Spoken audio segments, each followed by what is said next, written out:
Chers amis internautes, bonjour et merci de nous retrouver sur Gros Plan. Aujourd'hui, nous recevons l'honorable David Biokou. Il est député UP de la 19e circonscription électorale. Avec lui, nous ferons le tour de l'actualité socio-politique. Honorable, bonjour, merci d'avoir accepté notre invitation. Merci, monsieur le journaliste. Alors, comme d'habitude, je suis avec Arnaud Doumanhou du site d'information Le Portail. Arnaud, bonjour. Bonjour, cher ami Koshimo. Bonjour, honorable. Bonjour, Alors, cher ami. Nous allons tout de suite vous demander, nous sommes entre, je dirais, à quelques mois, ou non pas quelques mois, à quelques semaines de l'investiture du chef de l'État, 5 ans de gouvernance Patrice Talon. Qu'est-ce que vous avez retenu globalement?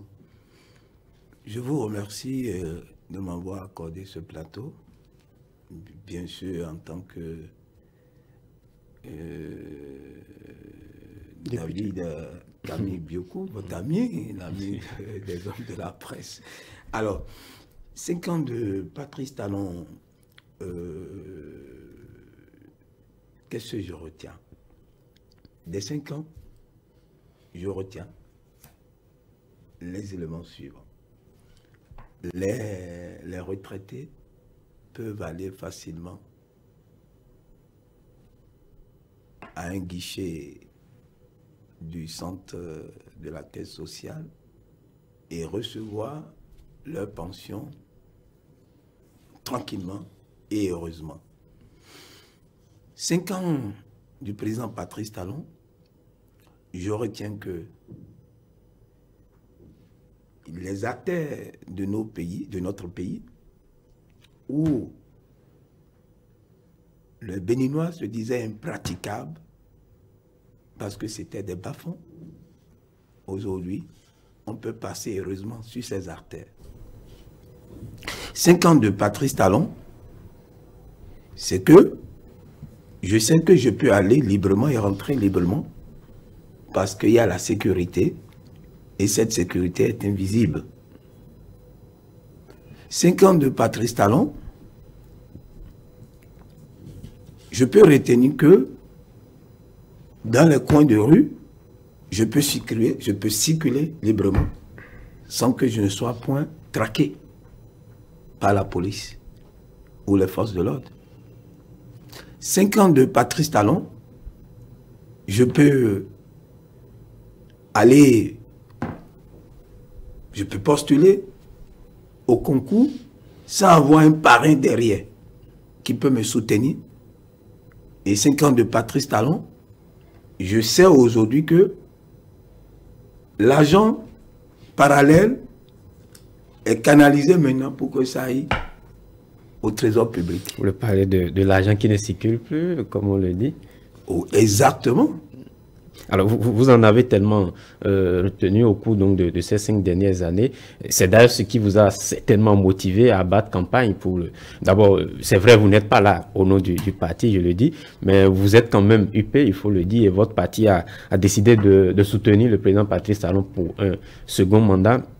Alors, aujourd'hui, il est élu par KO. Et comment est-ce que vous analysez un peu ce score-là? Surtout que, c'est vrai, vous avez retenu beaucoup de choses, mais il ne faut pas l'oublier, il y a quand même une partie du peuple aussi qui grognait fortement. Et finalement, il est élu par KO. Certains n'y croient pas. Comment est-ce que vous analysez ça? Mais c'est normal. Tout le monde ne peut pas être pour Patrice Talon.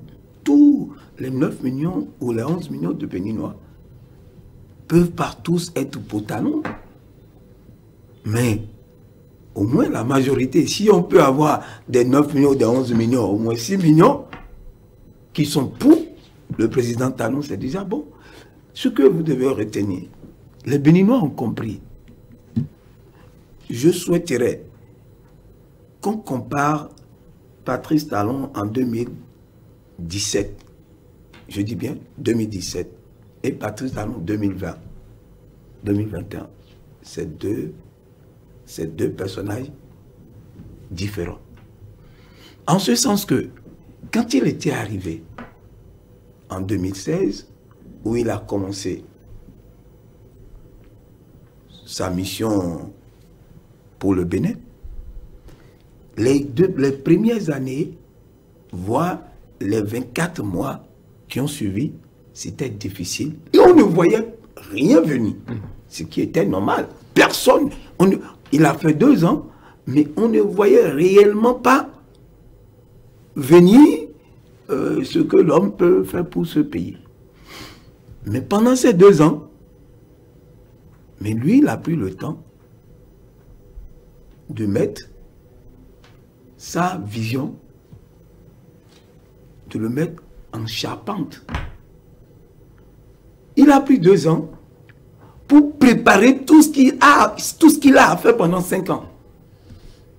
Et donc, après 2 ans, on a commencé par voir les gens. Vous savez, il y a eu un moment où on parlait de maquette. On parlait que de la maquette.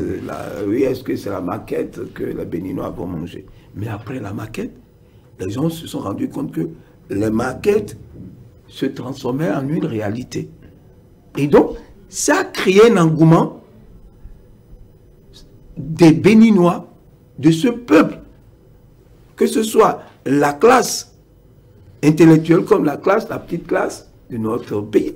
Les gens ont compris que, ah non, celui-là, c'est celui-là que nous avons besoin. Celui qui vient, qui parle peu, mais qui travaille beaucoup. Qui parle peu, mais qui, sur le terrain, matérialise ce que le peuple a besoin. Et vous avez vu, et c'est dans tous les domaines, c'est pourquoi je citais, je dis Patrice Talon, les 5 ans de Patrice Talon, ce n'est pas que dans les routes.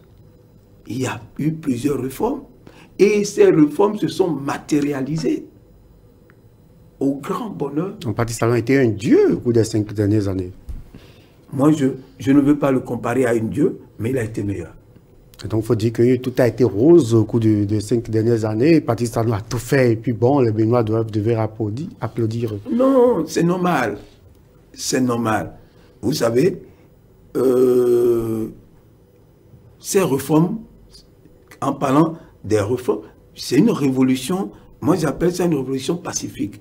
Parce qu'il a changé nos habitudes. Regardez les élections passées. Ou les trois dernières élections pendant ces règnes. Vous allez constater qu'il n'y a pas eu d'argent. Nous avons eu des élections alors que nous sommes habitués à des élections où... Il n'y avait pas eu véritablement pas aussi d'enjeu. Oui, non, oui. Mais ça va changer. Là, les gens ont eu le temps de comprendre maintenant. Parce que la première élection, on dit, pas d'argent, demandez ce que vous voulez, imposez-vous à ceux que vous avez choisis et attendez à les sanctionner à la fin de leur même mandat. Ça a été un peu dur. Vous avez vu que le taux, quand vous comparez le taux de 2019, à 2020 et 2021, vous allez voir que c'est en progression. Ça veut dire que le peuple est en train de comprendre ce qui est normal. Donc, c'est pas que le peuple ou c'est pas que par rapport à votre question, c'est pas que le peuple tout est rose, c'est pas que tout est rose, mais c'est la révolution qui est passée par là. Il y a une révolution qui est passée par là. Et c'est normal.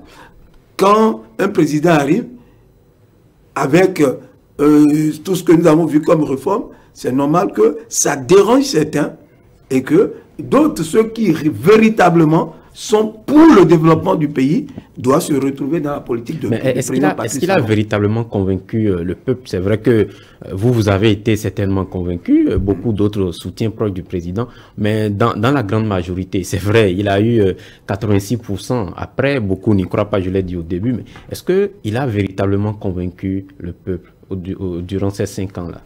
Mais le peuple a besoin de quoi? Nous avons besoin de l'eau. Nous avons besoin de l'électricité. Nous avons besoin d'aller et de revenir en sécurité. Le peuple a besoin de manger en sécurité. Le peuple a besoin de travailler. Alors, que veut le peuple? Patrice Talon, aujourd'hui, a assuré au moins ce minimum aux Béninois.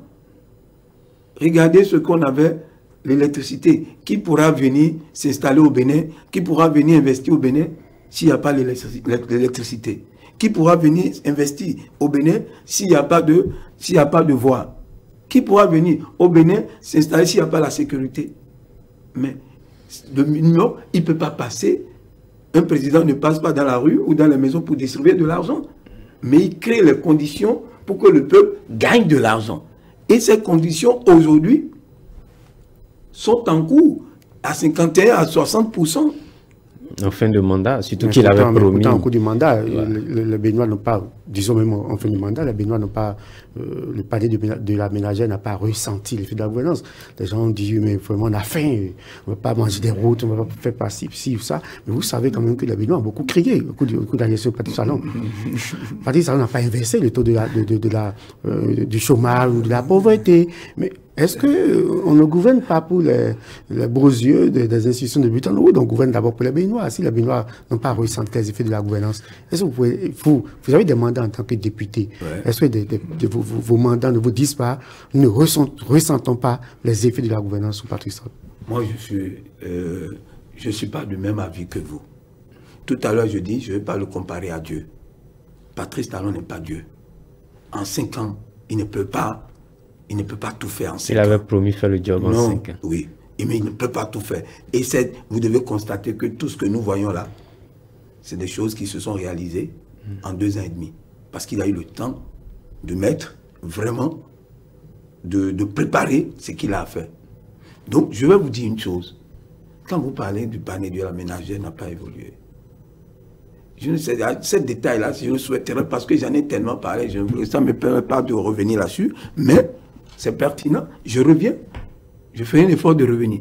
Mais Patrice, est-ce qu'il y a un fonctionnaire dans le Bénin qui ne gagne pas de l'argent? Tous les Béninois ne sont pas des fonctionnaires. Bien. Alors, les Béninois ne sont pas des fonctionnaires. Est-ce qu'on a fermé des marchés? On a empêché des gens d'aller au marché. Vous savez qu'au début du mandat, il y a eu beaucoup de casses, des déguerpissements, beaucoup de commerces ont été détruits. Et quels commerces qui ont été détruits? Vous avez vu les bonnes dames à Topa et un peu partout à Cotonou. Sur des voies, sur des trottoirs, ce qui n'est pas normal. Est-ce qu'on est allé, ils sont partis à Topa, fermer Topa. Est-ce qu'ils sont partis à Saint-Michel, fermer Saint-Michel? Est-ce qu'ils sont partis, je ne sais pas, dans notre marché, fermer les marchés? Ceux qui sont, c'est normal. Ceux qui se font tuer tous les jours, c'est normal qu'on les enlève de la rue. Est-ce que c'est à comparer la mort, que des individus meurent et qu'on dise que non, ils trouvent à manger là, il faut les laisser? Non. Moi, je vais vous dire une chose. Quand vous travaillez, vous gagnez de l'argent. Voilà, nous sommes un dimanche, vous voici dans votre studio. Vous êtes venu faire votre job, vous aurez votre salaire. Moi, je dis, l'argent qui ne circule plus, ce qui fait que les gens crient, c'est ce qu'il avait dit, il a expliqué pendant sa tournée.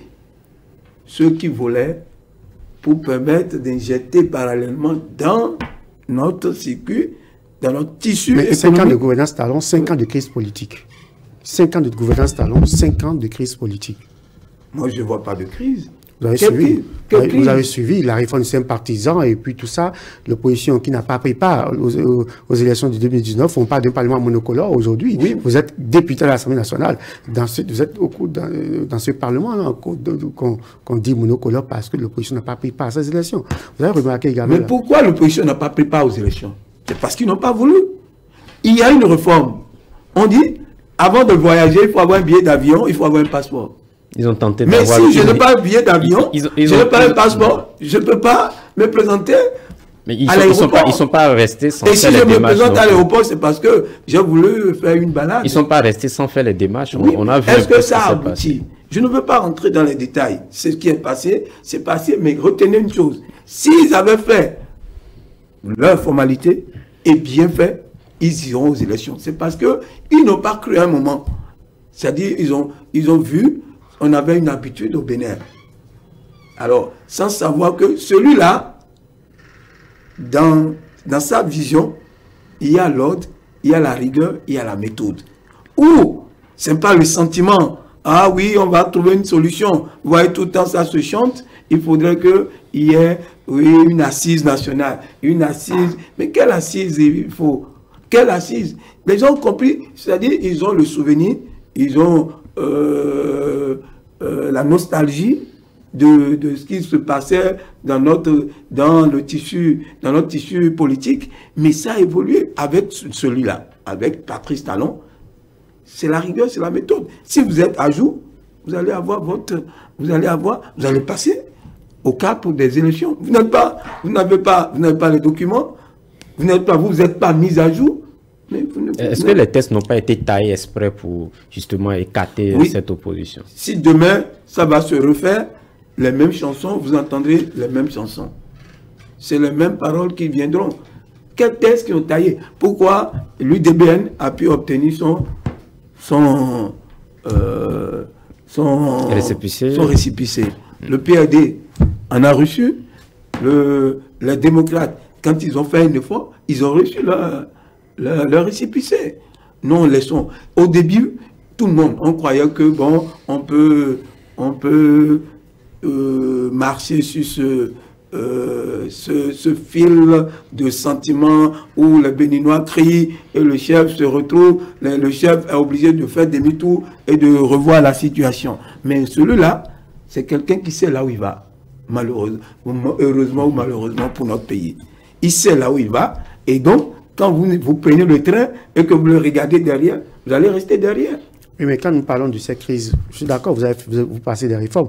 Vous faites partie des réformes qui vous donnent 83 députés sur 83 députés, 111 mai sur 117 mai. Même malgré votre bonne foi, on peut douter quand même de ce que vous ne pouvez pas mettre en œuvre des réformes qui vont quand même nous conduire à une telle situation. Malheureusement, on peut douter, mais c'est une réalité. Donc, c'est tout. Il y avait deux partis qui étaient aux élections. Vous voulez qu'on aille chercher un troisième parti? Il n'y avait que ces partis-là, surtout de la mouvance, qui sont arrivés à... Ils sont de bons élèves, Peut-être, malheureusement, il y a eu ces partis soutenant le chef de l'État. Mais c'est parce que ces partis ont voulu se conformer à la nouvelle donne. C'est tout. Si les autres avaient fait, ils seraient allés aux élections.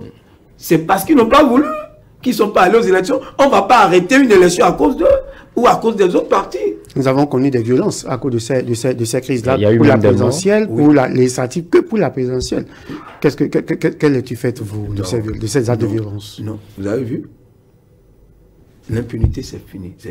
Là, c'était avant ça. Aujourd'hui, c'est parce qu'on est puni, c'est pas ces choses.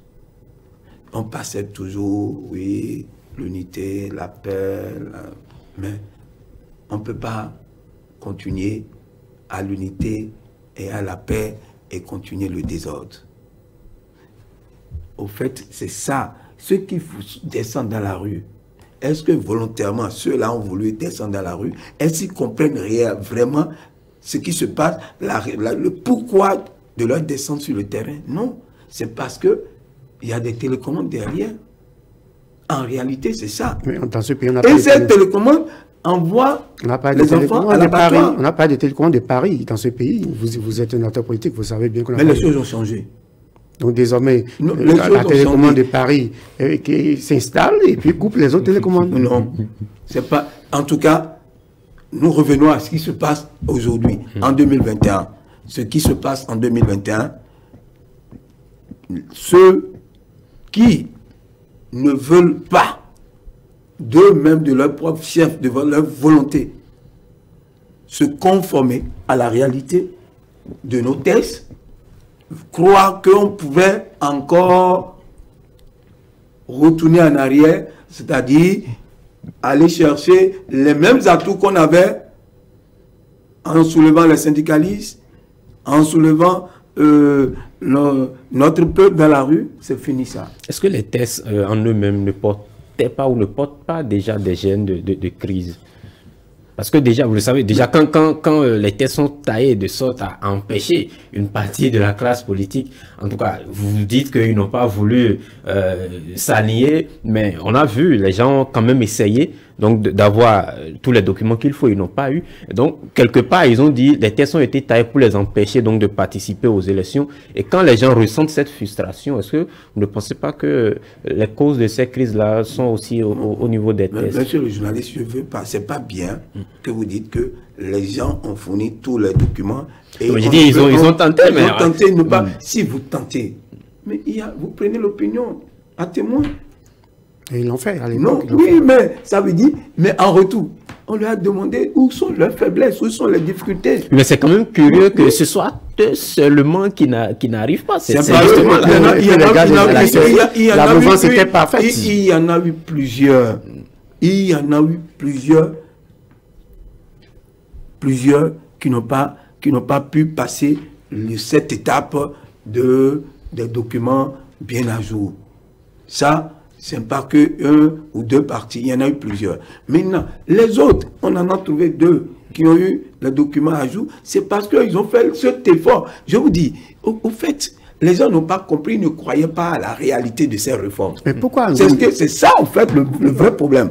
Les gens se disaient que, non, écoutez, on va s'entendre. Et vous entendez pendant cette période où ça disait, ça ne se passera pas. Ça ne se passera pas. On ira aux élections sans le parrainage, sans le quitus, sans le récépissé. Parce qu'ils croyaient que le gouvernement pourrait faire un retour sur sa décision. Mais les gens ont tellement cru à ça. Mais malheureusement, ils se sont pris en retard. Et c'est ça notre problème maintenant. Regardez les élections à venir. Vous allez voir que tous les partis s'arrangeront à aller aux élections. Parce qu'ils comprendront que, ah non, ça, si on crie, on reste là à crier dans les rues, le problème ne serait pas réglé. Donc il faudrait qu'on se mette à jour pour aller les affronter. Là, constatez, si vous voulez, je reviendrai après 2023, 2026 ici, vous allez comprendre que tous les partis qui veulent aller aux élections, ils vont se mettre à jour et ils vont se préparer. Ils vont se préparer même avant qu'on ait lancé ces élections. Parce qu'ils ont compris maintenant que ça a changé. Le gouvernement en place, ce n'est pas un gouvernement de pitié, ou ce n'est pas un gouvernement qui peut revenir sur sa décision. Quand le chef de l'État pour la présidentielle prend 115 parrains à lui seul, alors qu'il n'en a besoin que de 16, est-ce normal? Mais c'est pas le chef de l'État, c'est les députés et les maires. Ils sont libres de choisir qui ils veulent. Moi, j'ai choisi, mais avant les élections, moi, j'ai déjà choisi mon candidat. Vous avez choisi Patrice Talon. J'ai choisi Patrice Talon. Parce que c'est en lui que je fais confiance. Ce que je vois là. Mais je suis heureux je suis heureux d'être béninois. Mais après tout, je suis très heureux d'être béninois avec tout ce qu'il fait. Moi, j'ai eu la chance de tourner mes bosses dans cette Afrique ou ailleurs. Mais j'ai compris aujourd'hui, mais j'entends ce que j'entends, je suis fier du Bénin. Et c'est là mon souhait, qu'il faut que les Béninois comprennent l'enjeu actuel de notre politique. L'enjeu actuel de notre politique, il faut que les Béninois comprennent. Patrice Talon a une chance pour nous. Je crie toujours, je le dis toujours. Mais on dit au même moment, on dit ailleurs que des rapports disent qu'au Bénin, il n'y a plus de liberté. En tout cas, on fait des procès de liberté. Des opposants sont nombreux arrêtés qui sont en prison, des journalistes parfois qui sont arrêtés, Reporters sans frontières, pas de recul de la liberté de presse. Est-ce que tout ça fait bonne image, le Bénin fait bonne presse à l'international? Monsieur Anneau, je ne sais pas si vous êtes journaliste d'investigation. Poussez vos investigations derrière ce que vous entendez, derrière ces écrits. Mais ce sont les mêmes institutions qui nous jettent aussi des fleurs en termes d'économie et autres. Je vous dis... Est-ce que vous n'y croyez pas? Vous ne croyez pas à ces rapports? J'ai envie de vous lâcher un secret. Allez-y. Mais je vais me retenir. Vous êtes là pour ça. Parce que... Si vous mettez en doute ces rapports, alors sur quoi vous vous fondez pour mettre en doute ces rapports? Je vous en prie. Le Bénin aujourd'hui, dans l'UMOA, dans la CEDEAO, nous sommes un exemple à suivre. Et dans l'Union africaine, nous sommes un exemple. Non, mais dites-nous sur quoi vous fondez, parce que les gens vous suivent, ils ont envie de savoir. Vous êtes un député. Je vais trahir le secret. Il y a 5 semaines, j'étais avec un chef d'État. Et 5 semaines, j'étais en face d'un chef d'État. Il vous a dit quoi? Quand il m'a reçu, c'est un ami. Quand il m'a reçu, il a commencé à blaguer un peu. Et après, il prend son téléphone. Il dit, est-ce que je t'ai envoyé une vidéo? Est-ce que je t'ai envoyé une vidéo? J'ai dit non. Il prend son portable, il cherche la vidéo, il m'envoie. Quand j'ai vu la vidéo, vous savez qui j'ai vu? C'est le président Talon qui parlait. Pendant sa tournée, je ne sais pas si c'est à Ouida, ou il est à Ouida ou à Abomey, il était en blanc sur la vidéo. Son truc ras de cou. Et il disait, l'argent qui ne circulait plus, c'était la phrase, ça, la partie. L'argent qui ne circulait plus, c'est l'argent volé par un tel. Bon, il citait. Le député. Et l'autorité me disait, nous devons tous aller à son école. C'est un homme inspiré. Nous avons besoin de ces gens-là parmi nous. Je ne sais pas s'il a eu le courage de le dire en face. Mais c'est ce qu'il dit, nous devons tous aller à son école. C'est un monsieur. Mais je parle d'un pays où il y a tout. Un scandale idéologique. Mais au même moment, on fait le procès au chef de l'État, on estime que ces anciennes entreprises, parce qu'il y a hommes d'affaires, continuent quand même de gérer plusieurs marchés publics. Est-ce qu'au même moment, on peut dire, bon, l'argent ne circule plus et que, bon, de l'autre côté, des entreprises qui, hier, appartenaient au chef de l'État, ont le monopole de certains marchés publics? Quelle preuve vous avez? Je vous dis que... Ce n'est pas vous. Ce n'est pas moi, je vous dis ce que nous entendons. Je vous dis ce que nous entendons. Oui, mais... C'est à vous de vous défendre par rapport à cela. Mais ne répétez pas ce que disent les rumeurs. Voilà. Ah ben, Bénin Contrôle n'appartenait pas à Patrice Talon. Bénin Contrôle appartenait à Patrice avant qu'il ne soit appartenait à Patrice Talon avant qu'il ne soit président de la République. C'est pas à l'avènement de son pouvoir. Et quand il a pris le pouvoir, il a lâché.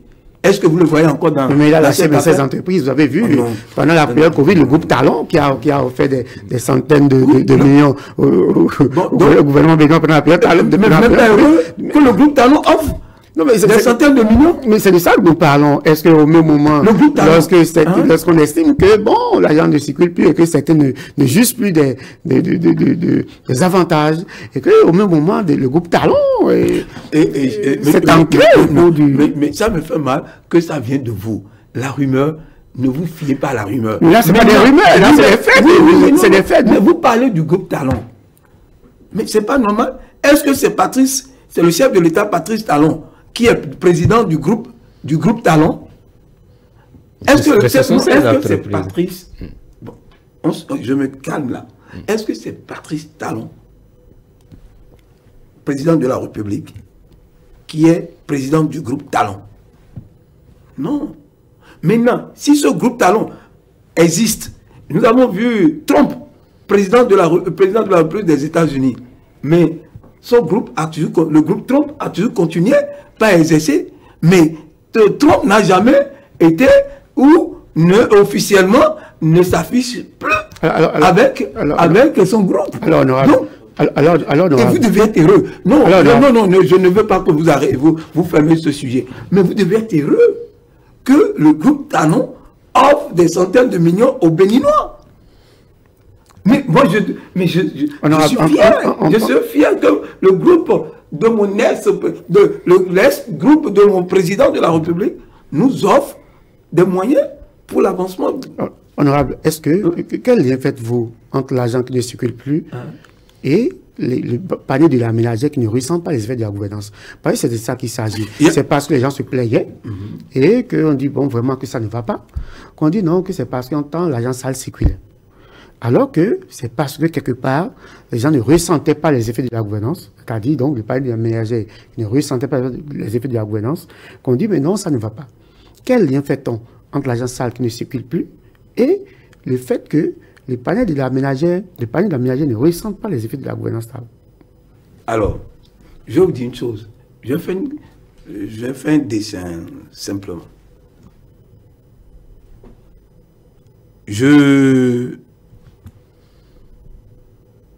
J'allais à la frontière du Nigeria ou du Togo. Je faisais les affaires dans ces frontières en dehors de mon salaire. J'ai un salaire, mais à la sortie du bureau, je me présente pour faire mes propres affaires dans les frontières. Cela m'amène à me faire un peu plus d'argent que les autres fonctionnaires. Au lieu de mettre mes enfants dans les écoles publiques, mes enfants sont dans les écoles privées. Les frontières sont fermées. Par, je ne sais pas. Malheureusement. Je ne trouve plus les moyens de ces frontières.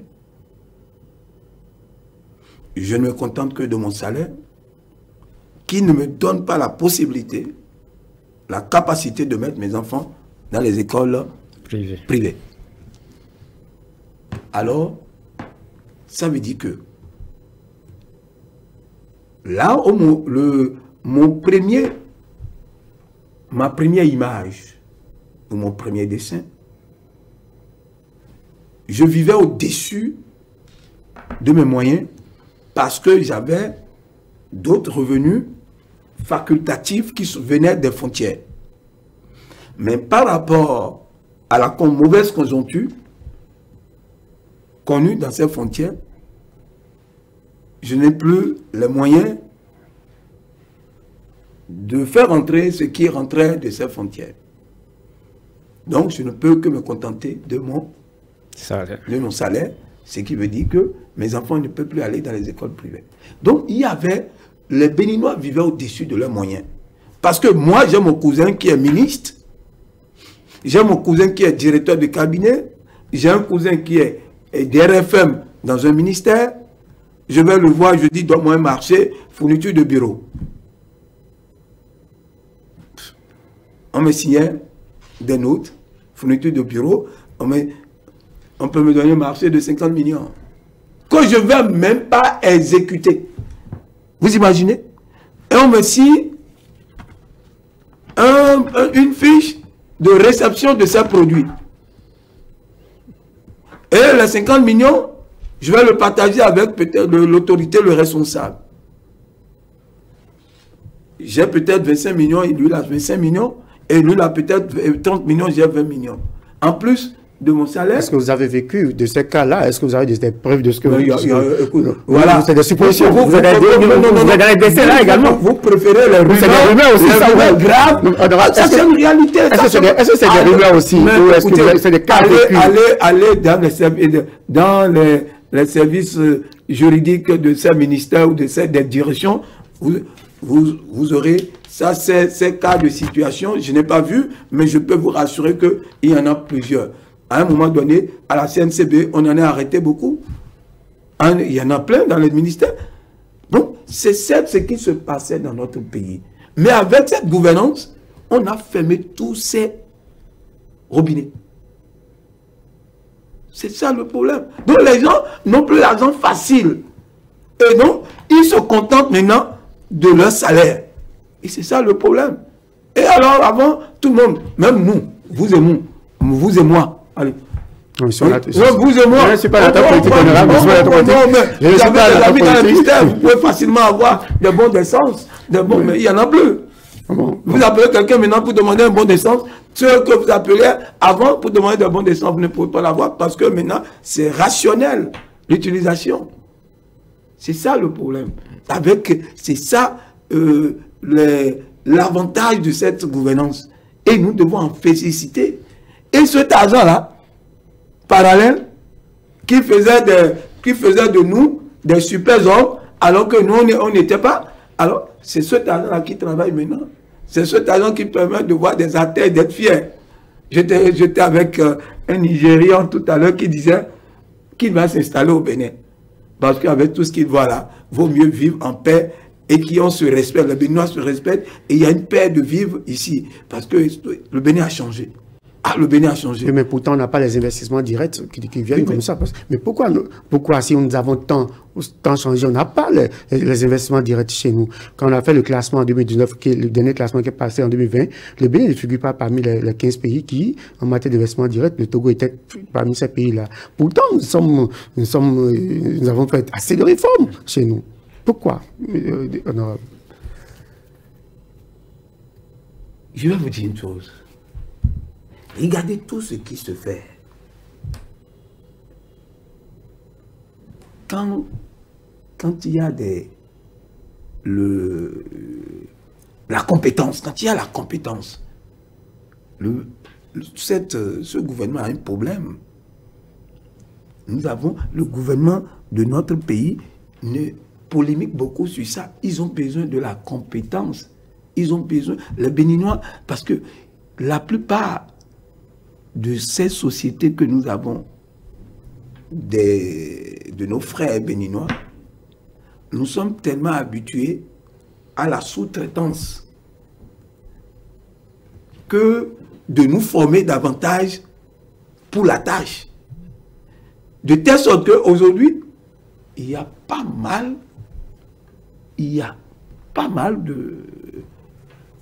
de projets où les Béninois, on cherche les Béninois pour piloter directement, on n'en trouve pas. En gros, vous rejoignez le chef de l'État qui a parlé de désert de compétences.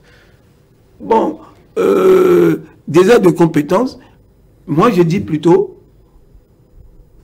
les Béninois, il manque de la compétence, il manque du professionnalisme, il manque des techniciens.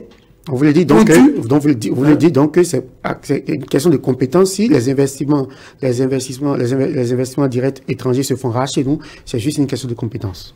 Moi je le dirais, parce que aujourd'hui, on en parle, mais vous suivez, vous voyez, on cherche. Est-ce qu'il y a aujourd'hui au Bénin, est-ce qu'il y a une société, regardez déjà ce qui se fait par rapport à l'éclairage de nos voies.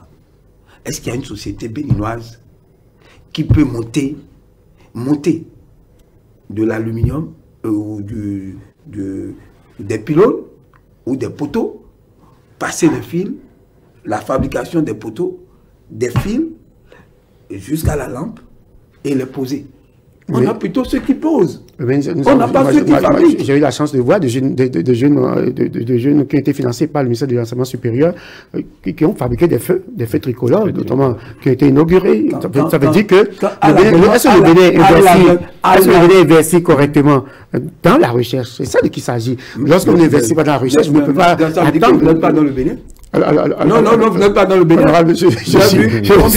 Combien de jeunes étudiants qui vont pour des formations à l'extérieur. Mais ça n'a pas commencé en 2016. Oui, mais il ne peut pas tout faire ensemble. Mais je vous dis, ce n'est pas un magicien. Mais vous, regardez, ce qu'on n'a pas fait en 60 ans. En 60 ans. Voilà, en 5 ans. En 5 ans, regardez tout ce qui est, depuis 60 moins 5. Regardez tout ce qui est derrière.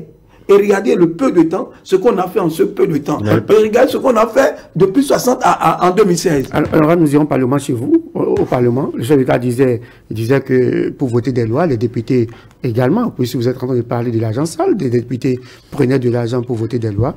Est-ce que aujourd'hui vous votez les lois véritablement sans être intéressé? Sans mallette. Sans mallette. Moi, je n'étais pas député. Et je suis député de la 8e législature. Oui. Mais pour ce que je sais, je n'ai pas vu passer même 1000 francs lors des votes. Parce qu'on entendait... Et ça passe aussi facilement. C'est vrai qu'on a entendu beaucoup de choses. Comment les gens me disent, mais vous êtes des sacrifiés, vous êtes des cobayes. Hein? C'était bon pendant les autres législatures, c'était bon, ça se passait bien. Quand vous entendez ça, vous regrettez n'avoir pas été là? Non, je crois, je préfère cette discipline-là. Mais alors qu'est-ce que vous racontez, honorable? Oui, que le Parlement était bon. Comment c'était bon? C'était bon. Un député, c'était un député. Comment un député complet en tout. Comment ça se faisait? Ah, il paraîtrait que il y avait du parallèle qui venait. Hein, ça venait de partout. On pourrait de temps en temps se retrouver avec des enveloppes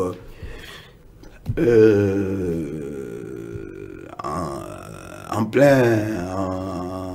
pleine session. On peut vous soutenir pour le transport, pour le déplacement, Mais aujourd'hui, nous sommes des députés dossiers. Nous sommes des députés travailleurs. Tu vas, en tout cas, pour ce que j'ai constaté, quand il y a session, tu vas, tu fais ton travail, tu sors, tu rentres. Mais comment est-ce que la discipline a été fondée? Est-ce que vous gagnez? Parce que quand on parle de mallette, on parle de l'argent parallèle. Après, il faut voir d'abord ce que le député gagne correctement. Est-ce que avant et aujourd'hui, quelle est la différence? Ce que vous gagnez, ce que vous gagnez aujourd'hui qui vous permet de résister, donc ou de ne pas penser à ces mallettes qui circulaient? Moi, je ne sais pas ce qui se passait. Comme je savais, vous n'étiez pas là. Je n'étais pas là. Mais ce que je sais, le Parlement a essayé de donner minimum aux députés pour pouvoir faire le travail, pour pouvoir se déplacer. Il y a des députés qui viennent de Natitengou, qui viennent de Malanville, qui viennent de Parakou, qui viennent de Grand Popo. Il y a d'autres qui ont la chance d'être à Cotonou, à Porto Novo, mais la plupart viennent du Grand Bénin, du Bénin profond. Du Bénin profond. Alors, donc, ils ont besoin d'un minimum. Ils ont leur logement dans leur circonscription, ils leur font un logement à Porto Novo ou à Sémé ou à Cotonou pour être plus proche du Parlement, parce que nous avons des sessions qui durent des semaines. Donc il a besoin au lieu d'être dans un hôtel, il faut quand même avoir un petit giron où mettre la tête et avoir un minimum de confort avec le service accompagné. Donc, on nous donne aujourd'hui, quand même, je dis, ce que nous avons, à défaut du meilleur, je trouve que c'est bon pour travailler. On peut estimer à combien? Ah, je ne sais pas. Je sais que vous êtes bien placé pour me le dire. Donnez-nous une estimation. Le député béninois aujourd'hui, son salaire... Non, on a ce qu'il faut un minimum. Vous savez, je suis un jeune député. Ne me laissez pas taper là-dessus. Je ne sais pas comment ça se passe. Est-ce qu'un député peut donner son salaire? Je ne sais pas. C'est pas grave. Au Parlement, est-ce que véritablement, en termes de vote de loi, on a entendu dire que les lois viennent d'ailleurs, et puis donc, il y a des députés qui ne voient même pas les textes, et puis c'est main levée, et puis on lève, et puis on vote, Moi, je vous dis que c'est faux. Je vous arrête, je vous dis c'est faux. C'est faux. Aucune loi ne peut venir. Nous avons des commissions. Et avant que ces lois, quand ça arrive, avant que ça ne soit partagé dans les commissions, le président du Parlement annonce. Et il annonce et il affecte les dossiers. Et les commissions qui sont concernées se retrouvent. Et après avoir fait le job, le travail, ça revient en plénière. Et c'est en plénière que nous votons. Mais on a vu la rapidité avec laquelle certaines lois sont passées. Notamment la révision de la Constitution. Des lois de plusieurs pailles, on se demande quand même. Je vais vous dire quelque chose. Vous savez, nous avons un président qui est doué dans la méthode, l'ordre et la méthode. Et il a impacté, infecté presque tous ces collaborateurs et ceux qui sont autour de lui. Sans oublier que au Parlement, nous avons un militaire. Quelqu'un qui a eu une formation militaire. Président Louis Vavounou. Louis Vavounou. C'est-à-dire, ce qui a fait doit être fait. L'heure, c'est l'heure. L'heure après l'heure n'est pas l'heure.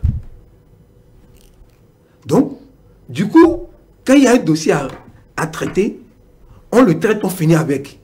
Ce n'est pas un dossier, on ne garde pas les dossiers. Il ne garde pas les dossiers. Vous voyez, selon l'histoire du Parlement, il paraîtrait que les dossiers, on entassait des lois, des décisions et tout ça, des ratifications de prêts, de TVA à infini, jusqu'à ce qu'on perdait certains avantages pour notre pays. Mais aujourd'hui, quand ça arrive, il faut libérer. Vous pouvez finir aujourd'hui, on dit la session, on a fini, on a clôturé la session, et le lendemain, on peut vous interpeller. La session extraordinaire. À cause des lois. Donc, c'est ça qui est interprété. On dit ça passe vite. Il y a des lois délicates qui sont votées nuitamment. C'est qu'on a l'impression que les députés attendent que tout le monde dorme. Et puis après, voter des lois. C'est au petit matin qu'on découvre la constitution révisée. Ce que je veux que vous cherchiez là, les lois qui sont votées nuitamment. Vous devez comprendre que nous sommes là depuis le matin. Et il y a eu des lois. Il y a des suspensions, honorable, vous savez. Oui, des suspensions. Non, les suspensions, quand il y a des suspensions, c'est juste pour un répit. Hein, et puis on reprend. Ou on n'est pas d'accord. Il y a des points. Vous croyez quand on dit un parlement monocolore, ce qui se passe là-bas, vous ne pouvez pas comprendre. On se cogne entre nous. Les lois ne se votent pas comme une lettre à la poste. Hein. Aujourd'hui, on constate que ce sont ces lois-là qui ont été votées nuitamment qui posent problème. Après, on a vu même des cas où des députés se sont mélangés dans l'interprétation. Parfois, on a été obligé de solliciter la Cour constitutionnelle pour interpréter, pour dire comment est-ce qu'une loi que l'Assemblée a votée doit être... Mais c'est normal. L'œuvre humaine a besoin d'être... de correction. Mais sur des lois qui touchent quand même la vie de la République. Oui, mais ce que vous devez savoir, c'est dit, ce que nous faisons, ça me fait mal que le peuple, et surtout vous, l'intellect, c'est-à-dire la classe, moi j'appelle ça la haute classe du pays, ne se rendent pas compte, ne félicite pas le Parlement. Vous voyez que le côté, le petit noir qui est sur le grand écran blanc, le petit noir, c'est-à-dire le petit point noir qui se retrouve sur un grand écran de, je ne sais pas, de 10 sur 5. Nous sommes des journalistes, le texte qui vient à l'heure n'intéresse personne.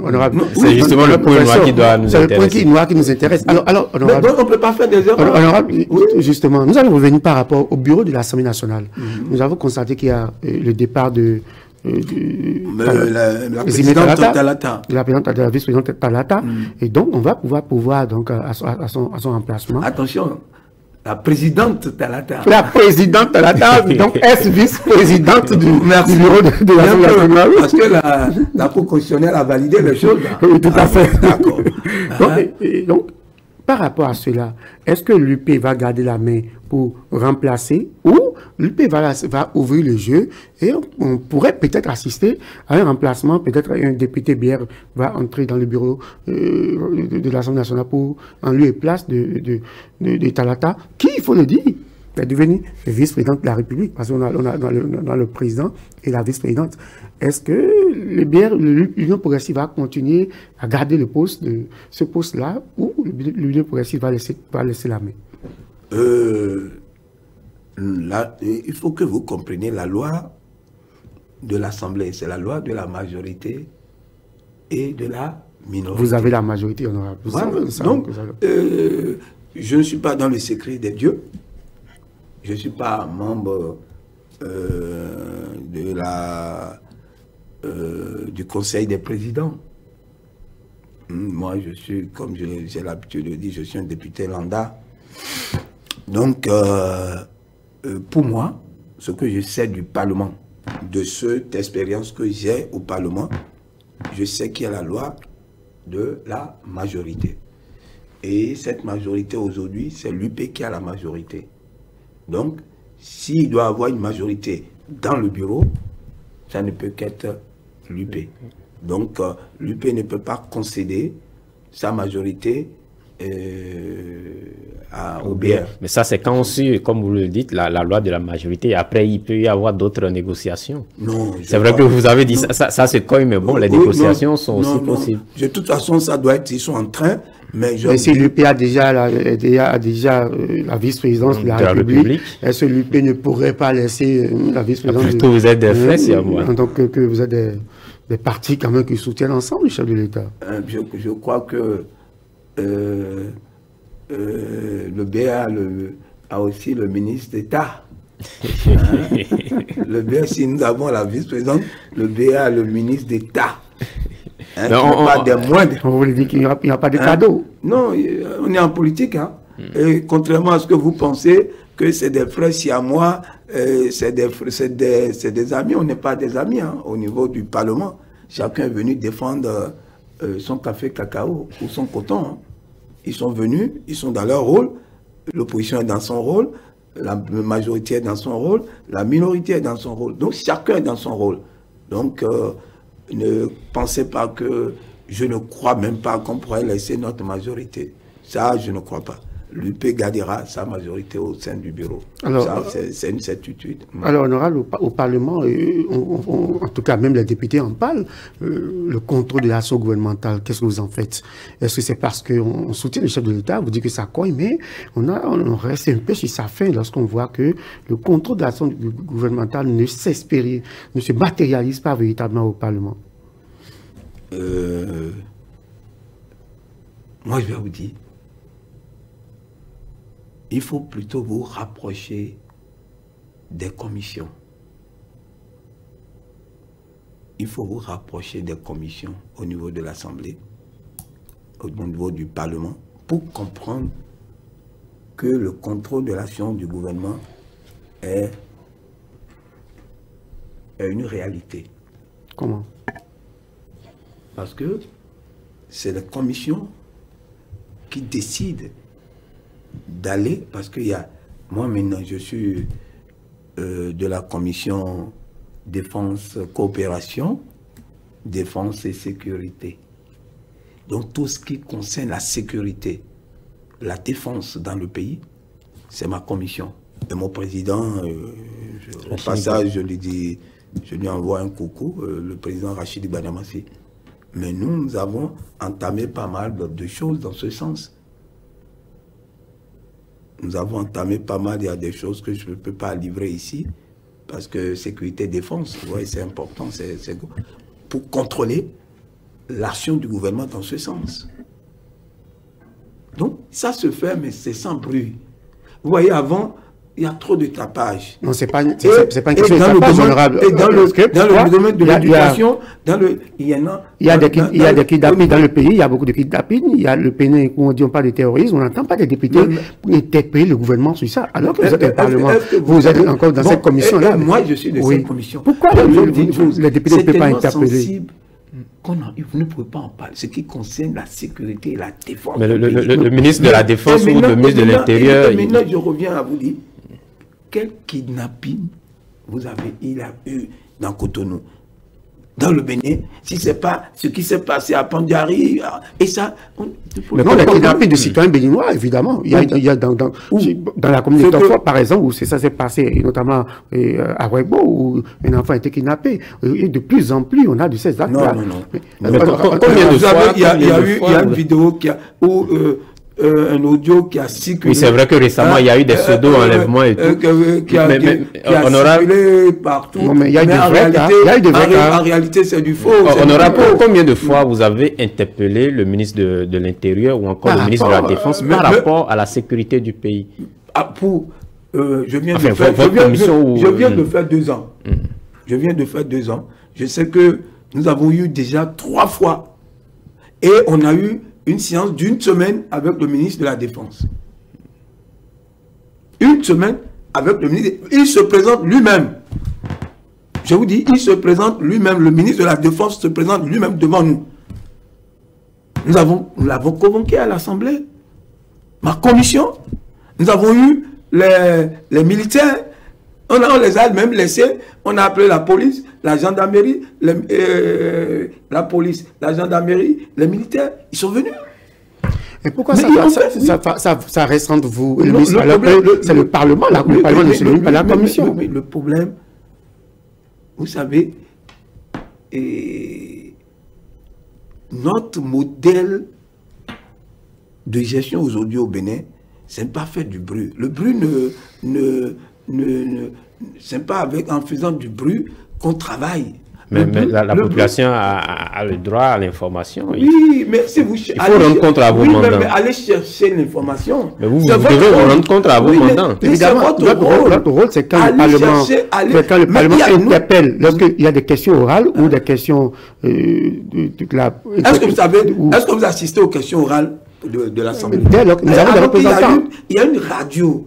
Nous avons des représentants au Parlement, oui. Il y a des journalistes parlementaires, il faut le relais et puis vous constatez avec nous et avec certains députés qui dénoncent cela qu'il faut beaucoup plus tabler sur le contrôle de l'action gouvernementale. C'est de ça qu'il s'agit. Oui, mais on le fait.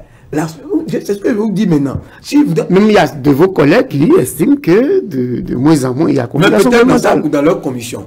Parce qu'il y a les finances, il y a la santé, il y a pas mal de commissions. Mais chez moi, je vous dis... Donc vous trouvez que le Parlement contrôle très bien l'action gouvernementale? En partant de chez moi, je dis oui. Parce que nous, on fait notre job.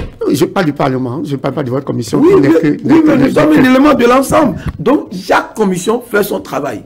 Il y a des questions, le Parlement fait son travail. Il y a des questions qui ont quand même suscité beaucoup de polémiques.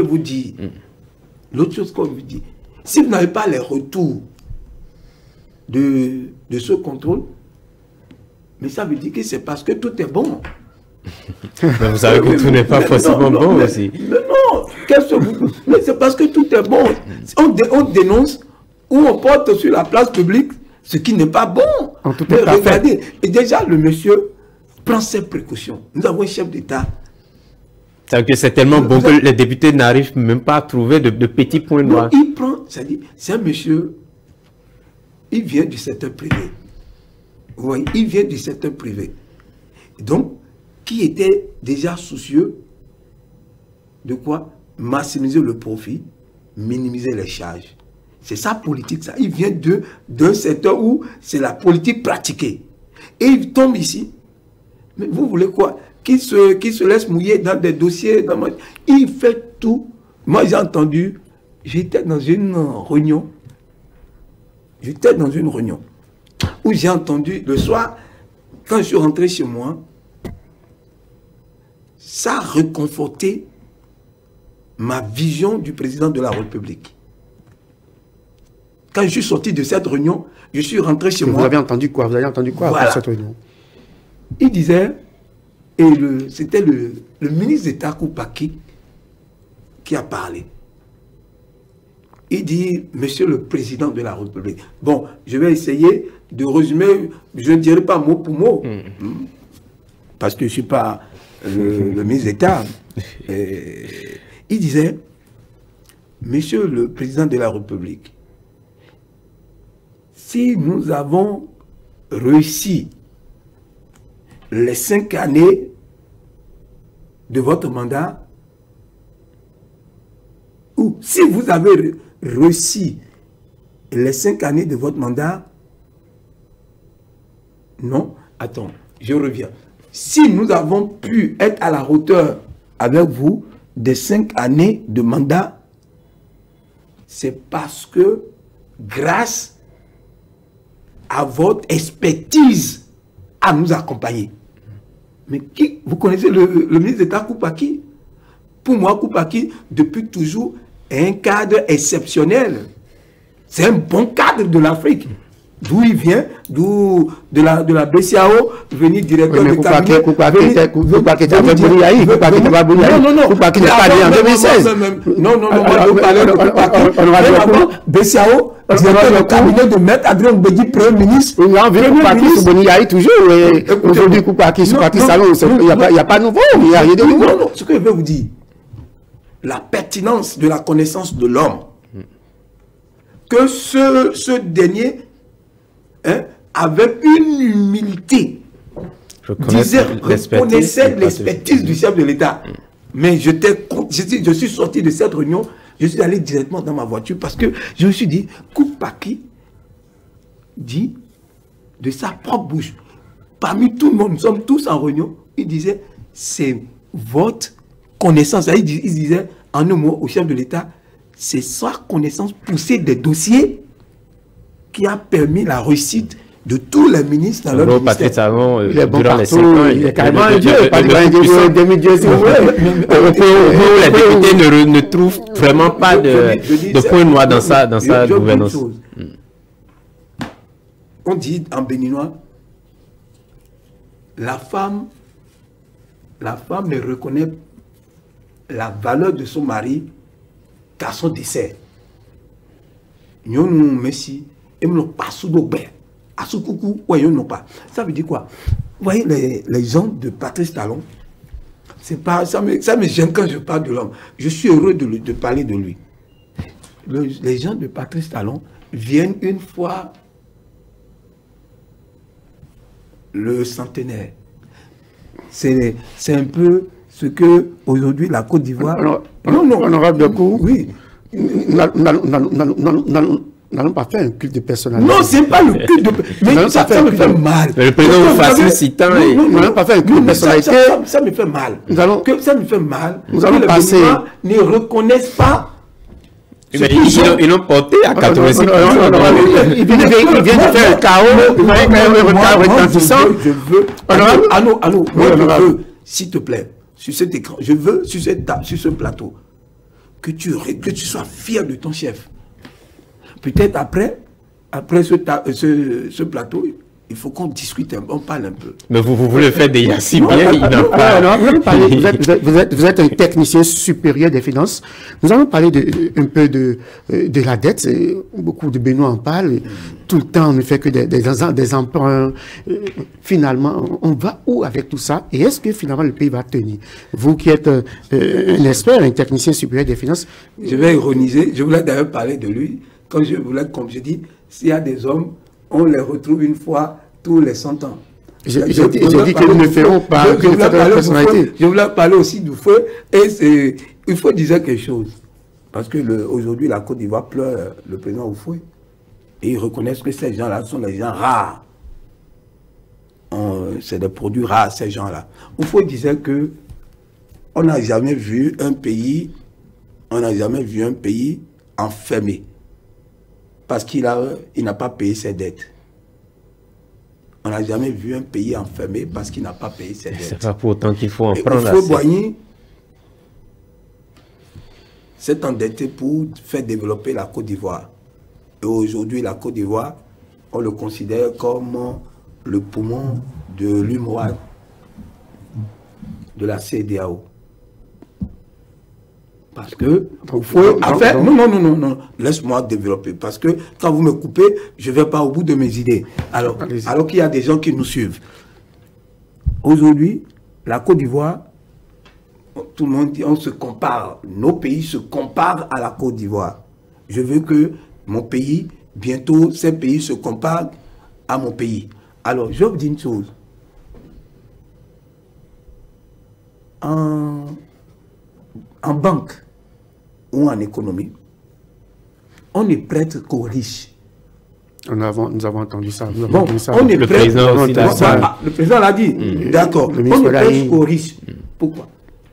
On regarde votre surface financière avant de vous mettre l'argent à disposition. Aujourd'hui, les travaux qui se font, le PAG, qu'est-ce qu'on a au Bénin qui peut financer le PAG? Quelles ressources nous avons? Nous vendons du pétrole, nous vendons de l'or. Qu'est-ce que nous vendons au Bénin? Le coton peut financer le PAG.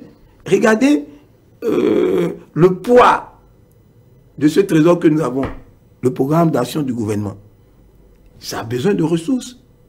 Tout ce que nous voyons, ce qui se fait aujourd'hui, que tout le monde crie, ah c'est bon en 2 ans. Mais c'est de l'argent. mais nous n'avons pas de ressources. Il faut qu'on aille chercher l'argent. Maintenant, pourquoi on nous donne l'argent aussi? Pour que les pays ou les banques ou les institutions nous donnent des moyens. Ils évaluent le pays. Quel est le taux de rentabilité de ce pays avant de nous donner? Donc, si nous avons la chance aujourd'hui d'être éligibles à certains prêts au concours, c'est parce que on a la capacité. Et donc, nous devons être heureux. C'est parce que les gens ne comprennent pas. Nous, aujourd'hui éclairés, nous devons les... Il faut qu'on l'explique, il faut qu'on leur explique. Patrice Talon ne va pas partir en 2026 avec tout ce qu'il fait. Patrice Talon ne va pas prêter de l'argent pour empocher pour ses entreprises ou pour lui, pour sa famille. C'est pour le Bénin. Il travaille pour le Bénin. Et c'est ça que nous devons expliquer. Il veut passer sur des voies. Ok, ils veulent aller dans les écoles et avoir les maîtres dans les classes. Donc, nous avons besoin de mettre les moyens. Donc, endettement nos limites. Endettement nos limites. Si le Bénin a la capacité, oui. Est-ce qu'aujourd'hui on a cette capacité? Est-ce que vous n'êtes pas inquiet? Parce que au sein de la population, on observe des inquiétudes. N'alarmez pas le peuple. Quelle inquiétude, mon ami? Il n'y a pas d'inquiétude. C'est pas, on te donne parce que tu peux rembourser. Et quand on te donne, il n'y a pas que ça. Parce que tu peux rembourser et parce qu'ils contrôlent la destination de ces fonds qu'on te donne. Ce n'est pas des fonds détournés. Nous voulons faire la route et ces fonds se retrouvent comme ça se faisait dans les pays africains. Les pays, on nous considère des chefs des pays prenaient de l'argent et après cet argent se retrouvait dans le coffre des banques suisses, des banques à Monaco, à Luxembourg. Mais il trouve que l'argent qui est pris, l'argent qui est demandé par le Bénin, c'est-à-dire quoi? Ça veut travailler. Et ça, c'est pas garder, on ne donne pas l'argent. Le Bénin ne prend pas l'argent pour garder. Quand le projet est prêt, c'est bouclé, alors le financement... Donc on s'endette et puis bon, on gère très bien, de telle sorte que le Parlement n'arrive pas à faire pas tout grand contrôle. Ça se passe, je vous dis, en tout cas aujourd'hui, jusqu'à aujourd'hui, ça se passe bien. Alors, pour second un projet, son financement, et directement, ils sont payés, ils font le boulot. Vous ne faites pas le boulot, vous ne voyez pas, sur certains acteurs de notre pays, on finit, on trouve que c'est tout bon, et alors on reprend les travaux. C'est parce qu'on trouve des erreurs, et on interpelle l'entrepreneur de reprendre. C'est dans tous les domaines. Alors, c'est ça le sérieux de la gestion du gouvernement du président Patrice Guillaume Athanas Talon. Dans quelques jours, l'investiture du président Patrice Talon. Qu'attendez-vous déjà du discours de l'homme? Il se prend toujours. Personne ne peut anticiper sur les idées de ce discours du président de la République. Mais ce que je sais,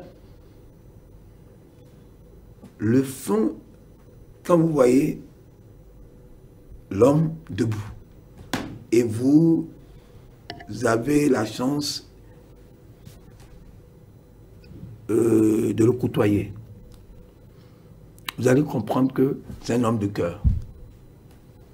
Et je suis sûr que ce 23, c'est ça? Oui. Le 23 mai prochain. Le 23 de ce mois, il y aura un discours davantage de rassemblement, un discours d'unité, un discours de vivre ensemble, des défis pour un Bénin vraiment renouvelé. Un discours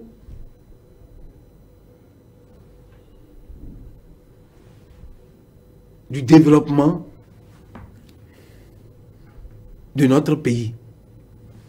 Et il finira sûrement peut-être à annoncer les pans, ces nouveaux pans par rapport au social.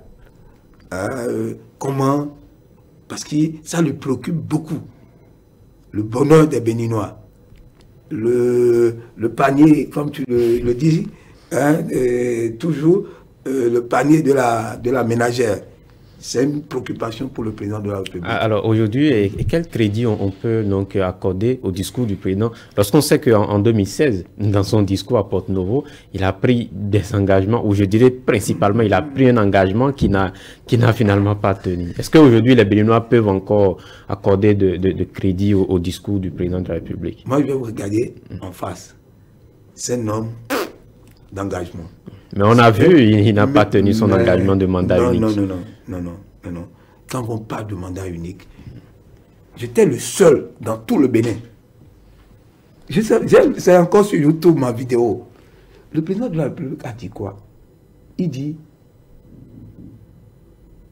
quand les Béninois, quand le Bénin nomme un président, vote un président pour un président, pendant les 5 ans, il travaille très peu et passe tout son temps à préparer son second mandat.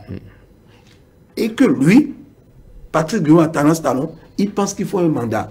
Et qui le fera pour donner les hommes. Peut-être un mandat de 7 ans.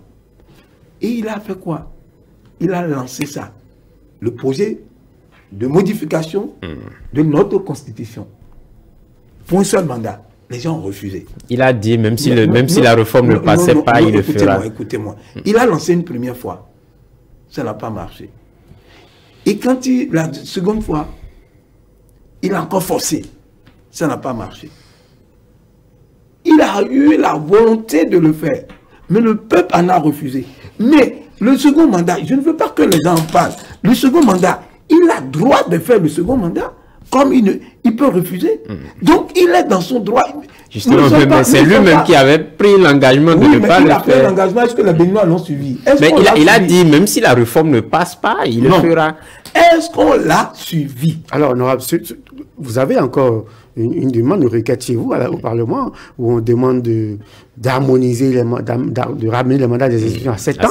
Ce qui nous rappelle certaines déclarations d'un député, d'après Soso notamment, qui disait que Talon fera 5 ans et après 7 ans et donc 12 ans.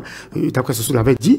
Aujourd'hui, il y a une requête chez vous. Est-ce que nous irons à cela? Est-ce que le député, vous êtes favorable à cette requête-là? Moi, je n'ai pas encore vu. Je n'en ai pas entendu parler.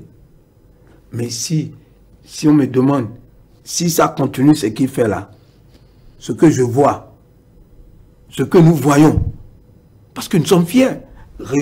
Arriver à l'aéroport, vous êtes fiers d'être ce qu'on avait là. On avait une gare de... C'est la gare de train qu'on avait ici au Bénin.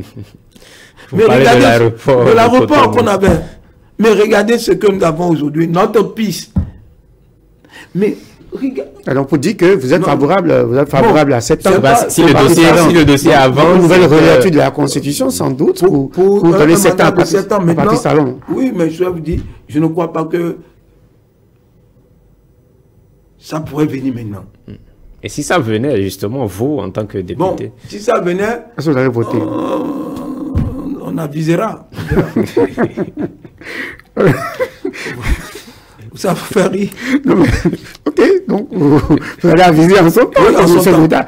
Alors, honorable, vous étiez en train de parler du discours de Patrice Talon, du discours à l'investiture. Vous avez dit que sans doute il va aborder quelques pans de son projet de développement, son programme d'action sans doute pour le second quinquennat. Quelles sont vos attentes pour ce second quinquennat? Je souhaiterais, mon problème, je vais vous le dire, franchement, mon souhait est que le peuple dont nous représentons nous autres, que le président de la République puisse davantage ait un regard vers le peuple, la petite classe là, du pays. Parce que nous avons les élites, les économiquement stables, les économiquement moyens et les économiquement faibles. Notre souhait est que cette classe d'économiquement faible soit prise en compte. Davantage.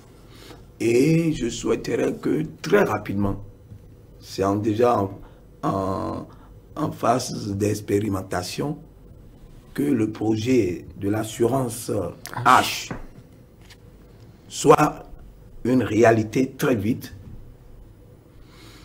je souhaiterais que les handicapés du Bénin soient pris en compte. Et réellement, il y a une loi déjà. Le président de la République en a parlé à une réunion et en a même interpellé le ministre. Il y a une loi qui prend réellement en compte cette couche de notre pays. Je souhaiterais également que toutes les couches du Bénin aient la possibilité à travers l'assurance âge de fréquenter les centres hospitaliers. Et ce sont les points forts de mon souhait. Également que le président de la République ait un regard également vers la jeunesse béninoise. Parce que cette jeunesse est davantage intelligente aujourd'hui. C'est une jeunesse intelligente, une jeunesse qui a la capacité de faire beaucoup de choses. Alors, vous voyez, nous, on n'a pas eu la chance d'être, en notre temps, d'avoir l'Internet. Nos recherches à nous autres, c'était dans les bibliothèques. Aujourd'hui, les choses ont tellement évolué et nous avons une jeunesse Internet, antique. Donc, je souhaiterais que cette jeunesse intelligente soit vraiment apprivoisée et exploitée au cours de ce mandat, injectée davantage dans les secteurs du pays, leur donner la chance, comme il le fait actuellement. Il y a pas mal de couches, de secteurs de formation de cette jeunesse qui devait être, d'autres sont partis, d'autres seront envoyés pour la formation à l'extérieur.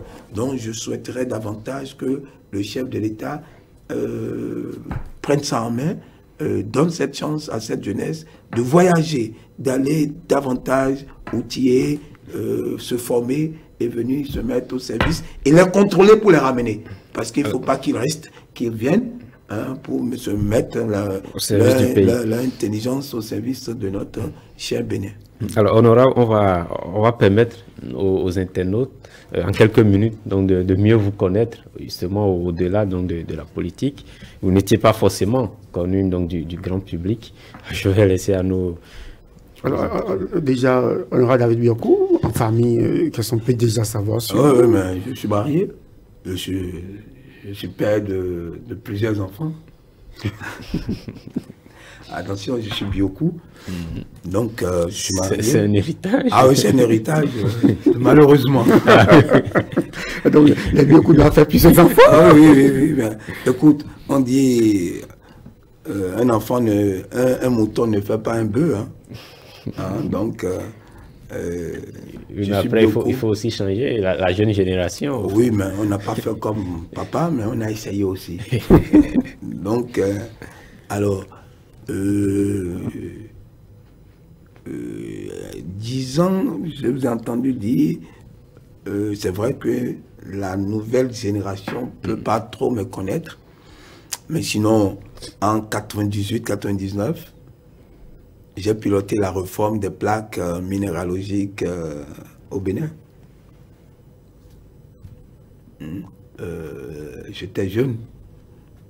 Il y a 22 ans, 23 ans en arrière, je lançais les plaques sous le régime du président, du président Mathieu Kérékou, du ministre Akobi et après Joseph Souati. Joseph Souati, Akobi, j'ai connu ces ministres pendant la réforme des plaques. Tout ce que vous voyez, les plaques, la sécurité sur les plaques, la carte grise, le livre de bord, les véhicules en transit avec les plaques en bande jaune. Alors, que fait un technicien des finances au niveau des plaques? Oui, mais parce que en Côte d'Ivoire, en 93, quand Ouattara, le président Ouattara, le premier ministre Ouattara venait en tant que premier ministre dans le gouvernement du président Houphouët-Boigny, on avait voulu reformer ce secteur. Et moi, vous savez, quand vous avez fait la comptabilité, c'est pourquoi la formation professionnelle est une bonne chose. Et je crois que ça a été un point d'honneur du chef de l'État maintenant. La formation professionnelle n'est plus former les gens dans les universités pour former. Alors, nous, on a eu la chance de faire le B.A.B.A. Moi, j'ai fait la formation professionnelle, j'ai fait le brevet professionnel, le brevet de technicien, et c'est la filière brevet de technicien supérieur. Et après, avant, il n'y avait pas master, il n'y avait pas machin, c'était directement brevet de technicien supérieur et directement DECS pour être expert comptable. Donc, on nous formait pour le terrain. Mais donc, quand tu sors de cette école, tu as la notion de la fiscalité, de l'économie, des droits du travail, des droits de société, du droit de société. Tu as la notion dans la mécanographie. On parlait de la mécanographie en ce moment, en informatique, il n'y avait pas l'informatique. L'informatique, quand on parlait de cours d'informatique, c'était la mécanographie. Hein? On allait même faire la sténographie, l'anglais, le français. Donc, il y avait le commerce. Hein? Comment faire des correspondances, hein? Les traites, les monnaies. Tu étais formé. Donc, quand tu sortais, ou tu peux travailler pour toi, tu peux te mettre en ton compte ou te mettre au compte d'un employeur. Donc, en ce moment, moi, ce qui marchait, la Côte d'Ivoire, la population n'avait rien à voir avec la population béninoise. Hein, c'était une population cosmopolite où tu voyais les Israéliens, il y avait tout dans ce pays. Donc, quand j'ai fini mes études, j'ai créé ma société. Et j'ai créé ma société de sorte que je voulais travailler. D'abord, j'ai travaillé quelque temps pour la BAD, la Banque africaine de développement. Il y avait des cadres de la Banque africaine de développement dans le temps qui ont créé une société. Et la société s'appelle CIEPES, Société ivoirienne d'équipement et de prestation de services. Donc j'ai travaillé dans cette société pendant 2 ans et j'ai démissionné. Quand je suis sorti de l'école, ils m'ont engagé comme directeur de la société. Et un super directeur. Hein, j'étais super directeur et j'avais comme véhicule une Mercedes Vriboot. Ah, vous avez des souvenirs. Donc, étant directeur de cette société, je voyais la grande classe de la Côte d'Ivoire. Et pendant ma mission, la société était florissante. Et j'ai gagné l'argent très facilement. J'ai gagné beaucoup d'argent. Beaucoup d'argent. Pourquoi vous êtes revenu sans voler. Et j'ai démissionné.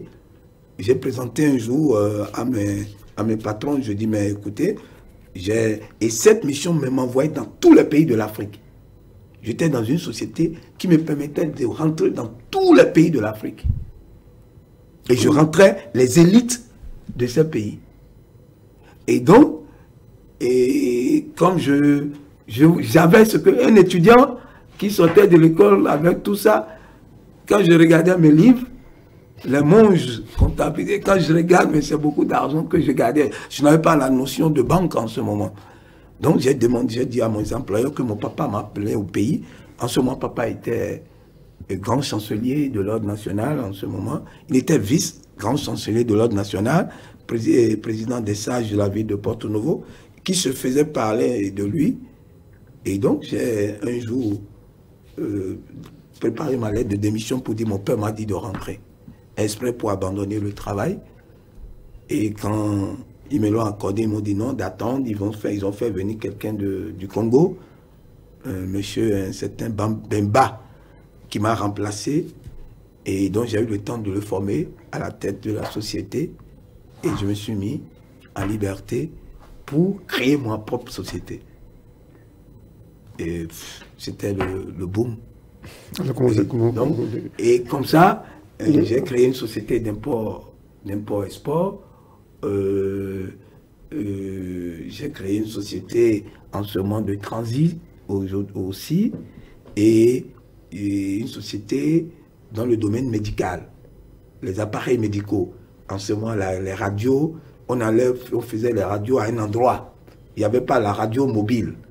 Je fais partie de ceux qui ont ramené en Côte d'Ivoire la première radio mobile. Je l'ai fait venir de Dubaï. En ce moment, Dubaï ne se faisait pas parler. Il faut être vraiment initié pour connaître Dubaï.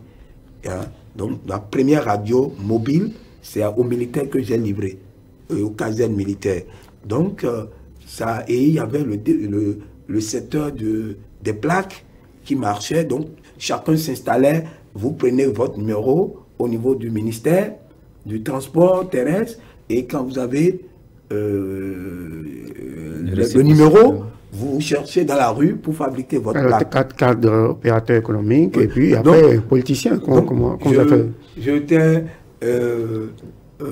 J'avais plein de postes dans Abidjan quand Ouattara est venu et il a souhaité reformer. Le président Ouattara, aujourd'hui premier ministre du temps, est venu pour reformer le secteur. Donc c'est ainsi qu'il a demandé que les gens se mettent ensemble pour créer une société moderne. Et j'étais le seul béninois parmi eux. Et on a retenu 3. Donc mais je n'étais pas connu béninois parce que je m'appelais Biokou et il y avait le Biakou en Côte d'Ivoire. Donc la confusion est vite faite. Voilà, les gens me prenaient pour un Ivoirien. Et donc on a travaillé et on a commencé et ça a marché. On m'a envoyé en expert en Guinée-Conakry où j'ai lancé la réforme avec les Guinéens à Conakry. Alors, c'est comme ça, en Afrique centrale, Bangui, au Bénin, en 98, 92, en 99, en 90, j'ai commencé par venir là. Comment vous êtes venu au Bénin? Le président vous a appelé? Oui, c'est le président Kékou. J'ai fait les démarches grâce à une dame que je salue au passage, je ne vais pas appeler son nom, que j'ai rencontré dans l'avion. C'était Air Afrique, on était en première classe en ce moment. Et, je me suis présenté à elle et je me suis retrouvé à côté d'un ministre dans l'avion qui m'a dit: est-ce que tu sais que un tel est dans l'avion? Je dis non, je ne la connais pas et je ne sais pas. Et il m'a amené vers elle et on a sympathisé. Je l'ai salué. Ah, tu es le fils du doyen? Je dis oui. Ah d'accord, qu'est-ce que vous allez faire au Bénin? Je dis mais je suis là, je suis en train de préparer un projet pour le Bénin, mon chien, et que je souhaiterais... Alors nous allons faire un peu donc, voilà comment je suis venu au Bénin, parce que le Bénin a besoin de moi pour cette... Mais vous n'étiez pas un acteur politique au premier plan. Et puis après, on vous a découvert subitement... Ce que vous devez savoir, quand on était à l'école, les Guillaume Soro, c'est des camarades qui venaient après nous. Et la FESI, la Fédération estudiantine de Côte d'Ivoire, d'abord c'est le MEICI, Mouvement des élèves et étudiants de Côte d'Ivoire. J'étais le vice-président du Mouvement des élèves et étudiants de Côte d'Ivoire des cours locaux. La célèbre université du Béninois Dominique José Loco. J'étais le vice-président du MEICI. Et après le MEICI, on a créé la FESI, Mouvement et Fédération estudiantine de Côte d'Ivoire. On l'a créé un jeudi soir avec Aïpo Macial, qui était le président, dont je fais partie de ses membres. Les Guillaume Soro et Bleu Goudé étaient nos petits. Donc, c'est après que ceux-là sont venus. Nous, on était déjà partis et à Hippo Martial, Oufou l'a envoyé au Canada, en Angleterre. Il nous a dispersés. Donc, vous au Bénin ici Mais au Bénin, mais vous savez, quand vous êtes né politique, moi j'ai grandi, j'ai vu mon papa faire la politique. Tout le temps, j'ai vu la police venir chercher mon papa le matin et le ramener le soir. J'ai vu tout le temps papa dans les discours, en train de faire les discours, en train d'écrire les discours, et on lui relisait tout ça dans le temps. Ah, donc c'est dans les gènes, vous avez appris dans les gènes. C'est dans le berceau. Moi, dans le berceau. Et j'ai fait cette démonstration en Côte d'Ivoire. Et au Bénin, quand je suis arrivé, ma première interview, c'était en 97. Ma première interview, c'était en 97, où j'ai reçu, c'était le journal Le Matin. Hein, vous vous souvenez? Le Matin, oui. J'aimerais bien revoir ces gens-là, ces journalistes, ils doivent être tous vieux. Il y avait celui qui a organisé la presse qui était arrivée me rencontrer ce jour, le responsable du journal Le Matin. Hein, il y a Echo Afrique, il y avait pas mal de... Et donc, où je parlais, je donnais mes impressions par rapport au gouvernement du président Kérékou. Donc, on a quand même fait... Alors aujourd'hui, honorable, vous êtes député. Est-ce que vous continuez toujours dans vos activités, ces activités-là avec... Malheureusement... Vous avez laissé tomber, ou vous avez passé la main comme le chef de l'État aussi? Non, malheureusement, je vous le dis, en faisant la politique, vous ne pouvez plus faire les activités économiques. Pourquoi? Non, parce que c'est interdit. C'est interdit. C'est vrai qu'il y a cette nostalgie, je vous le dis. On a bien envie. Vous n'avez eu personne pour prendre la relève de l'autre côté? Surtout, j'avais un poste à l'international au niveau des États-Unis. Et j'étais le représentant Afrique francophone d'OPSEC, Applied Security. C'est une structure qui s'occupe des billets de banque, de tous les documents sensibles. Hein, des billets de banque. Vous avez abandonné ce poste? Le Naira, je crois, la 3e génération de la monnaie nigériane se faisait chez OPSEC. Hein, vous avez abandonné ce poste-là à l'international pour l'Union progressiste, c'est ça? Oui, pour le Parlement. Pour le Parlement, hein, pour accompagner le président Talon. Donc, ça, je dis franchement, c'est un sacrifice. Alors, honorable, au-delà de l'activité politique, il vous arrive quand même des week-ends de sortir un peu de tout ça et de faire le vide autour de vous. Vous avez là souvent l'habitude d'aller où pour passer ces moments-là? Le plus souvent, c'est sur le terrain de tennis. Je joue au tennis hein, depuis mon bas âge, donc je continue de jouer au tennis. C'est vrai qu'il arrive souvent, hein, on avait la possibilité d'aller dans les clubs de temps en temps. Il y avait Tequet à l'hôtel Sheraton où on se rendait les samedis soirs ou les vendredis soirs, parce que c'est le vendredi soir pour les tontons. Mais aujourd'hui, on ne peut plus. Hein, vous êtes dans le rang des pépés ou... Il faut quand même continuer à faire le sport. Oui, je fais tous les samedis matins, je suis au sport. Et il y a des jours ordinaires, si le besoin me prend, je vais jouer. Mais pour les sorties nocturnes, quand vous avez des responsabilités, au moins quand on était dans l'activité, quand on était opérateur économique, un chef d'entreprise, on se donnait cette, je dirais, grâce hein, de sortir les soirs. Mais depuis un moment, peut-être, vous ne pourrez que le faire à l'extérieur. Quand je me retrouve peut-être à Abidjan. Pourquoi pas ici? Quand je me retrouve... peur de sortir la nuit? Non, pas peur. Vous devez donner le bon exemple. Oui, mais vous avez aussi votre vie privée après. Oui, mais aujourd'hui, quand vous avez une responsabilité, ça s'impose à vous. Parce que vous devenez un modèle. Vous devenez un modèle à suivre.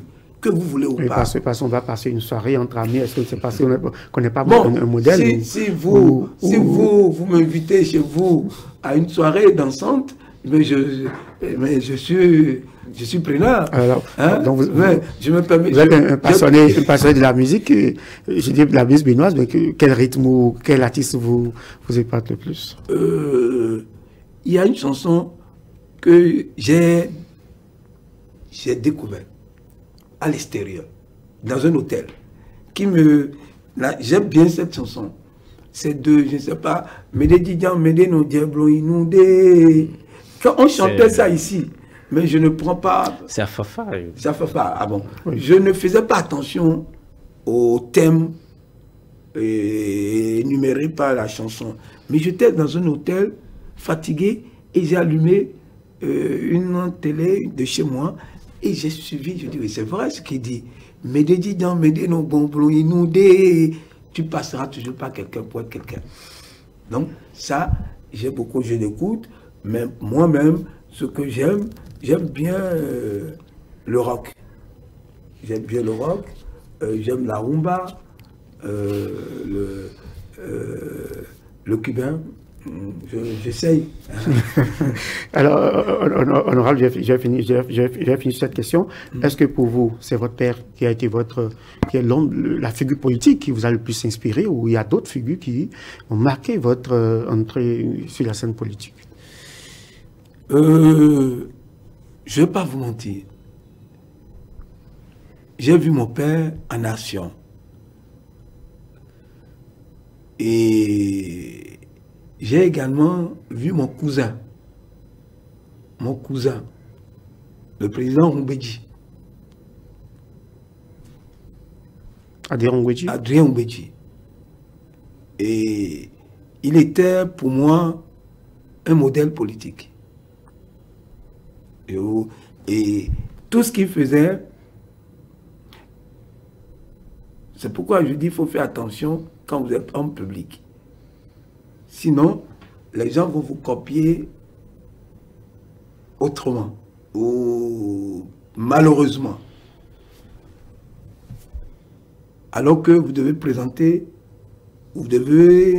être un modèle pour que ça soit copié heureusement. Le président me dit, quand je le voyais, même dans sa démarche, d'abord il ne faut pas que je me trompe, c'est le président Kérékou, j'ai le même constat avec le président Kérékou. J'ai eu la chance de voyager avec le président Kérékou. Et quand nous montons dans l'avion, il a une démarche quand il monte. Et je me pose la question, est-ce que ce monsieur va mourir un jour? Il peut mourir un jour. Parce qu'il a une démarche, il est tellement droit avec sa canne, ou comment sa vous petite canne, oui. Amen, quand il monte dans l'avion. Et le président Mbedji, ça a été pareil. Quand tu marches, quand tu parles, le porte-novien, sa manière de présenter les choses, j'aimais beaucoup. Et ce que je vois maintenant, avec le président Patrice Talon, c'est pareil. Donc la présidence est dans la démarche. Non, mais ça veut dire qu'il y a la prestance. Et vous voyez, tout est là. Tout en un. Tout en un. Mais j'ai gardé quelque chose de mon père, c'est l'honnêteté. L'honnêteté et la fidélité. L'honnêteté et la fidélité. Mon père m'a dit, il m'a appelé un jour, il me dit, les amis d'aujourd'hui sont les ennemis de demain. Surtout en politique, d'ailleurs. Je ne souhaite pas que mes enfants fassent la politique. Mais Dieu en a choisi. Les amis d'aujourd'hui sont les ennemis de demain. La fidélité. Il me dit, il faut être fidèle et honnête en politique. Et c'est ça ce que je pratique. Si je ne peux pas dire la vérité, ce n'est pas la peine. Je dis ce que je pense être vrai. Ça peut ne pas être vrai, mais je dis ce que je pense être vrai. Je ne veux pas faire un coup à quelqu'un. Je ne veux pas suivre quelqu'un parce que les intérêts me poussent. Non, il faut qu'il y ait... Tu vois, en suivant, quand vous voyez le président Talon, on est heureux de travailler avec lui. Pourquoi? C'est un monsieur qui tient à sa parole. C'est un monsieur bosseur. C'est un monsieur qui respecte ses engagements. Contrairement à ce que les gens pensent de lui. Et il est fidèle. Il est fidèle. Quand dans sa démarche, non, tu vois que quand il te dit, quand il promet, il réalise. Et donc, nous avons besoin de ces valeurs en politique. Vous allez profiter pour dire donc votre dernier mot puisque nous allons finir cette émission. Je vous remercie, mais je voulais dire au peuple, je regarde en face le peuple béninois. Je suis un représentant de vous à l'Assemblée. Si vous m'aviez choisi pour vous représenter là-bas, pour peut-être d'autres, ils n'ont pas choisi, mais ça s'impose à eux parce que je suis là en leur nom. Je leur demande, ce que je vois, je ne peux que vous dire la vérité. Nous avons la chance d'être conduits par une équipe qui veut le développement, l'émergence, la sécurité de notre Bénin commun. Je voudrais vous demander, ils ont besoin de vous. Cette équipe dont à la tête le président Patrice Guillaume Atanas Talon a besoin de vous. Il faudrait que nous nous mettons tous derrière eux afin de faire réussir notre pays et de le faire inscrire dans l'annale des pays émergents. Merci, honorable. Merci d'avoir accepté notre invitation. Et chers amis internautes, nous avons reçu pour vous l'honorable David Biokou. Il est député de la 19e circonscription électorale. Avec lui, nous avons fait le tour de l'actualité sociopolitique. Merci de nous avoir suivis et à la prochaine.